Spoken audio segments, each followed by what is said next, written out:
اسمع معايا الفيديو ده كده. نقطة دلوقتي يا طارق. الزمالك عمره ما خد سباعية في سنة واحدة. الزمالك خدها في موسمين. عد البطولات بس. الزمالك بيروج دايما ان هو خد 7 في موسم يا واحد. كابتن سيد بكمل طيب بس الله ماشي، يخليك كمل اكمل بس. كمل. فاهم؟ ال7 دول جم منين؟ 7 ايه؟ 7 بطولات في سنة واحدة جم منين؟ يعني انت عندك بطولة دوري وبطولة كاس وسوبر محلي. ماشي. واحنا اتفقنا دلوقتي ان مفيش ثلاثية. ماشي. حلو؟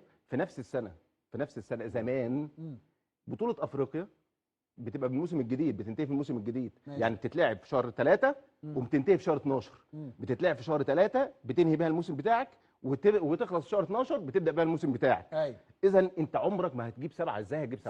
جوه كام بطوله السنه دي؟ احنا 6-1 6 بطولات 6-1 السنه دي. ده فين ده؟ عد يا عمرو.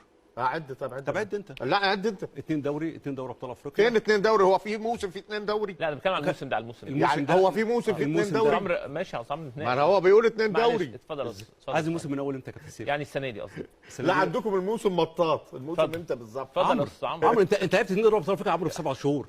لا طب قول 2 دوري ابطال افريقيا ما سوبر افريقي. في بطوله في لا يا في فندم موسم. ايوه لا في موسم لا، في الموسم 2 الموسم لا بطولة الموسم في أفريقيا. بطوله واحده. يا يا عمرو أستاذ يا عمرو ده حاجه يا جماعه انتوا بتعملوا قانون ما حدش سمعه غيركم. لا الموسم فيه بطوله واحده.